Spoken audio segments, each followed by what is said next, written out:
Ladies and gentlemen, Jane Gennaro.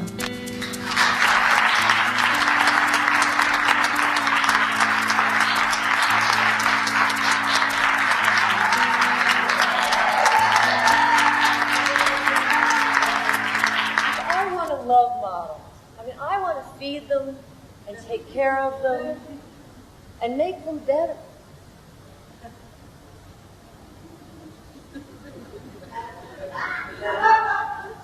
I want to gather them up in all their scary gauntness with no cushion of protection and stick them in a cage and fatten them up.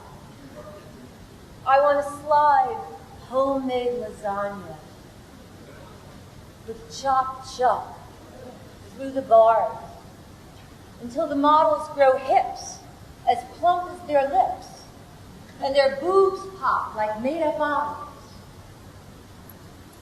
And when the models reach normal body weight, the bars of the cage will break because they were only made of twigs. And I'll take the models home. And we'll have a pajama party. But I won't make the models stand still so I can pin their PJs.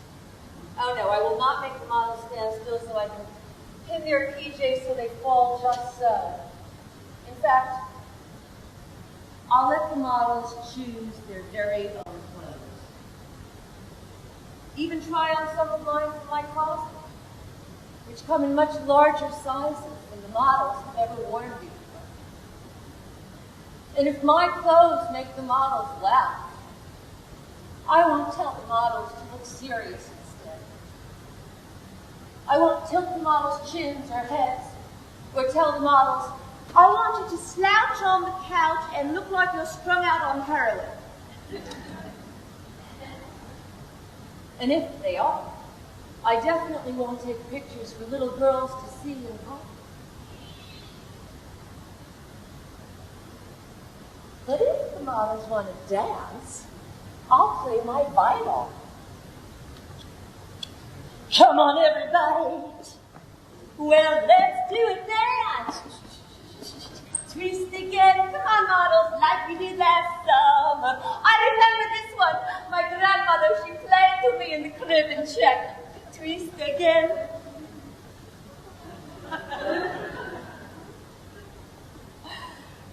If the models want to sing, I'll play my karaoke blues.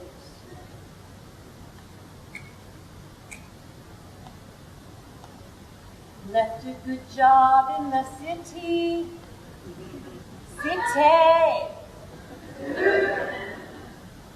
Working for the man every night and day. I never lost 1 minute of sleeping. What about the whale in my band? Big wheel keep on turning. Proud American. But if the models want to sing, other kinds of songs. I feel pretty, oh so pretty. I feel pretty and witty and gay. And if the models want to act, I won't let them.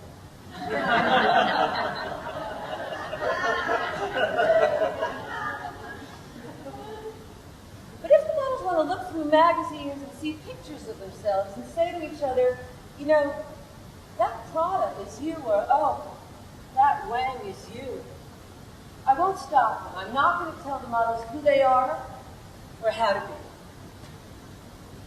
What I might say is, hey, you know, Mr. Rogers' Neighborhood is on. And turn on the TV so Mr. Rogers can tell them, you are special for who you are. And when the models get sleepy, their eyes begin to close against their eyelids' wills, I won't sneak around softly and put damp cucumbers and tea bags on them because we know that doesn't work anyway.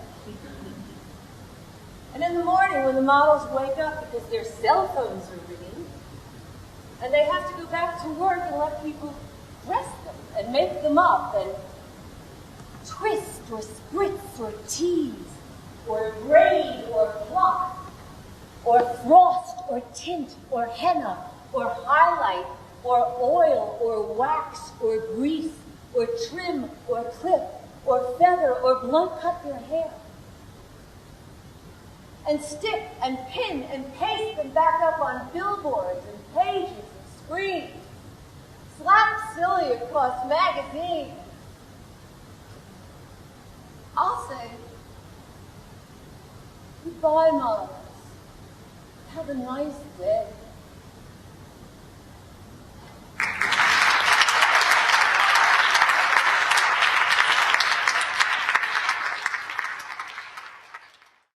I feel like I'm trying to find the human essence in that model, sort of like get down to her DNA.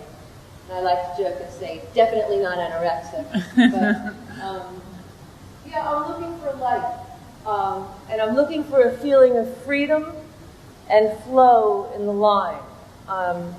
Just the act of cutting, it's relaxing. So a lot of my choices, being an artist, is actually doing the work for me is, it makes me feel most like myself. Well, actually, I think that growing up with Catholic imagery, there's so much beauty to it. There's so much magic, and there's the idea of ascension and the idea of being baptized. Or, I mean, what I don't like, original sin, you know, which also seems to me like we start out with that now as consumers. There's something wrong with you and you have to fix it. You know, you start out with your hips are too big, or your legs are too long, or your skin is too dark, or your hair is too kinky, or, you know, they've given us original sin. But about the beautiful images, you know, one thing we talked about was, I like to dress up as a nun.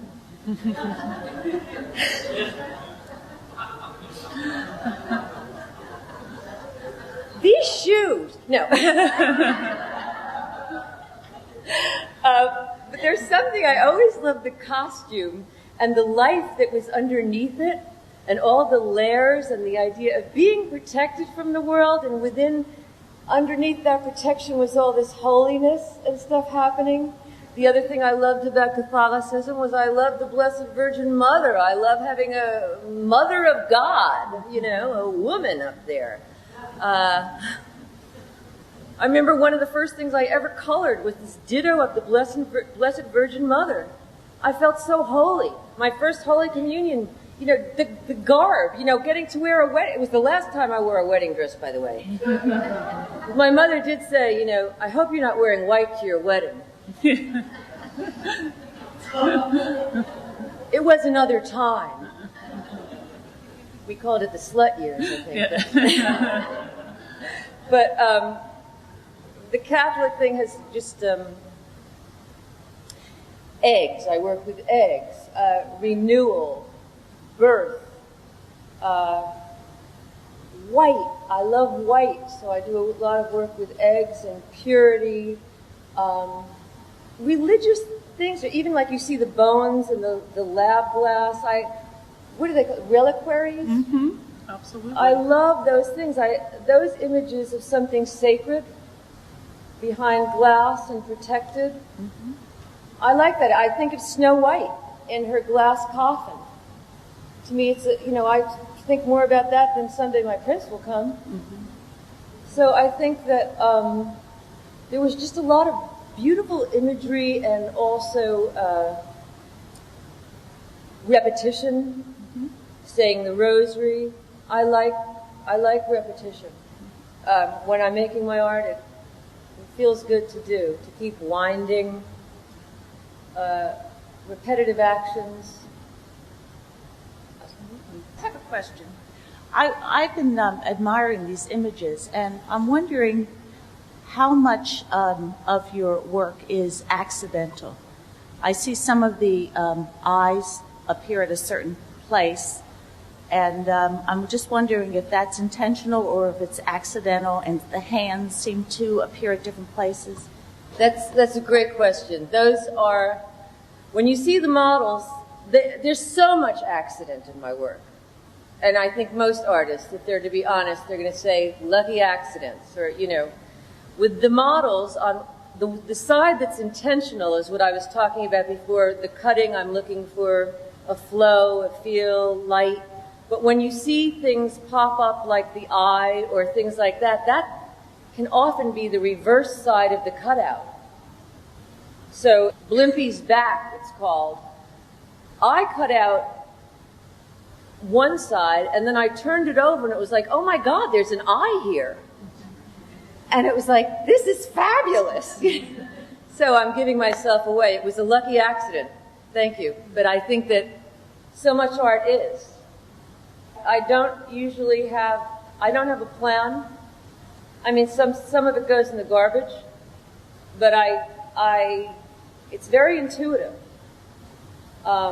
There are things I want to include. As I keep cutting, I find a lot of pleasure in distorting. So when I started doing these cutouts, they were much more literal. They were, another whole idea. But then as I got more into it, it became more political for me and more doing those distortions, a clubbed foot, all of those images. I had one girl, there's one image that's a model running, her name is Jessica. Somebody said to me, I see that as roller skates. And I was like, that's really interesting because I see it as a bound foot. Those things are intentional in the back of my mind. They're all one continuous cut. They're not a collage. They are drawing with the scissors. And that's the fun of it. Mm-hmm. It's a whole body. And on some level, I do feel like it's getting down to the essence of what's underneath all that. That little string of DNA. Did you see the Sebastian Salgado? Did you see The Starving Child? Yes. Okay. I thought a lot about including that image and the one that comes after it.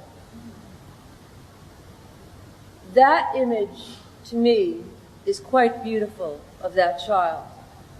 And the reason it's beautiful is because of the intention of the photographer to embrace the total humanity and human condition and beauty in that struggle. The image that followed it was from Essence magazine, and that was called Beauty. And I think that image that followed it is more disturbing than the image of the starving child, because it's saying this is a standard of beauty. And I have to question where that standard comes from. And why do we see that one thing and say that's beautiful, and see that other thing and say that really bothers me? I don't really even want to look at that. So, thank you so much for being here.